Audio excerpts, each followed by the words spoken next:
நீதிமொழிகள் 22ஆம் அதிகாரம் 17ஆம் வசனம் முதல் 29ஆம் வசனம் வரை உள்ள பகுதி.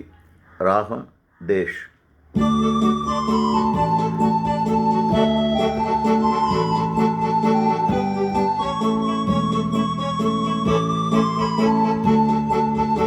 ஞானியர் போதித்ததை செவி கொடுத்து கேளுங்கள்.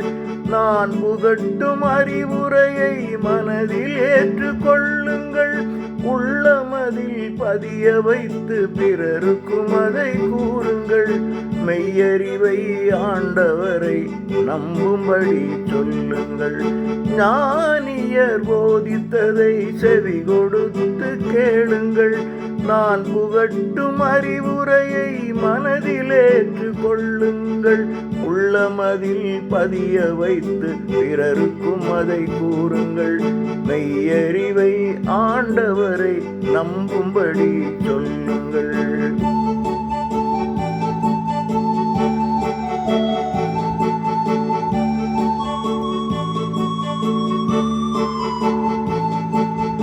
ஏழைகளாயிருப்பதனால் வஞ்சியாதே எவரையும். வழக்கு மன்றத்தில் அவரை நிலைகுலைய செய்யாதே.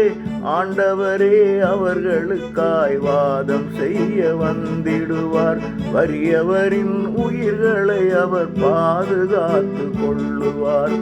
ஏழைகளாயிருப்பதனால் வஞ்சியாதே எவரையும். வழக்கு மன்றத்தில் அவரை நிலைகுலைய செய்யாதே. ஆண்டவரே அவர்களுக்காய் வாதம் செய்ய வந்திடுவார். வறியவரின் உயிர்களை அவர் பாதுகாத்து கொள்ளுவார். ஞானியர் போதித்ததை செவி கொடுத்து கேளுங்கள்.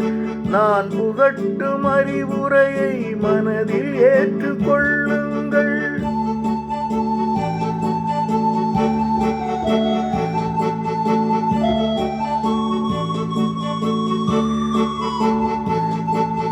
கோபம் கொள்ளும் எவனையும் நீ நண்பனாக கொள்ளாதே. எரிந்து விழும் எத்தர்களை தோழனாக சேர்க்காதே. அவர்களது போக்கை நீயும் கற்றுக்கொள்ள நேரிடும். ஆகையினால் உனதுயிரும் சிக்கிக்கொள்ள நேரிடும். கோபம் கொள்ளும் எவனையும் நீ நண்பனாக கொள்ளாதே. எரிந்து விழும் எத்தர்களை தோழனாக சேர்க்காதே.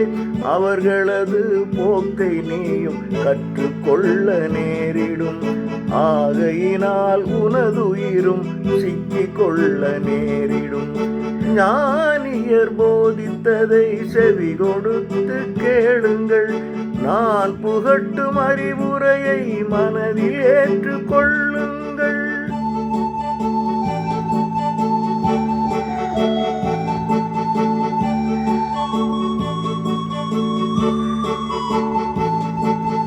பிறருக்காக ஒருபோதும் பிணையாய் நீ நிற்காதே. அடுத்தவர் பட்ட கடனுக்காக பிணையாய் நீ நில்லாதே. கடனுக்காக ஈடு நின்று வாக்குறுதி தவறினால் அடுத்திருக்கும் படுக்கையையும் இழந்துவிட நேரிடும். பிறருக்காக ஒருபோதும் பிணையாய் நீ நிற்காதே. அடுத்தவர் பட்ட கடனுக்காக பணயமாக நில்லாதே. கடனுக்கென ஈடு நின்று வாக்குறுதி தவறினால் அடுத்திருக்கும் படுக்கையையும் இழந்துவிட நேரிடும். ஞானியர் போதித்ததை செவி கொடுத்து கேளுங்கள். நான் புகட்டும் அறிவுரையை மனதில் ஏற்றுக்கொள்ளுங்கள்.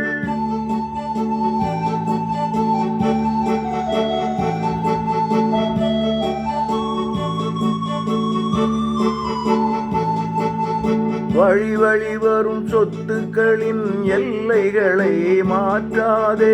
முந்தையர்கள் குறித்து வைத்த கோடுகளை தாண்டாதே. தம் பணியில் திறமையுள்ளோர் தாழ்நிலையில் இருந்திடார். மன்னர்களின் அரியணையின் அருகில் சென்று அமருவார். வழி வழி வரும் சொத்துக்களின் எல்லைகளை மாற்றாதே. முந்தையர்கள் குறித்து வைத்த கோடுகளை தாண்டாதே. தம் பணியில் திறமையுள்ளோ தாழ்நிலையில் இருந்திடார். மன்னர்களின் அரியணையின் அருகில் சென்று அமருவார். ஞானியர் போதித்ததை செவிமடுத்து கேளுங்கள். நான் புகட்டும் அறிவுரையை மனதில் ஏற்றுக் கொள்ளுங்கள். உள்ளமதில் பதிய வைத்து பிறருக்கும் அதை கூறுங்கள். மெய்யறிவை ஆண்டவரை நம்பும்படி சொல்லுங்கள். ஞானியர் போதித்ததை செவிமடுத்து கேளுங்கள். நான் புகட்டும் அறிவுரையை மனதில் ஏற்றுக் கொள்ளுங்கள். உள்ளமதில் பதிய வைத்து பிறருக்கும் அதை கூறுங்கள். மெய்யறிவை ஆண்டவரை நம்பும்படி சொல்லுங்கள்.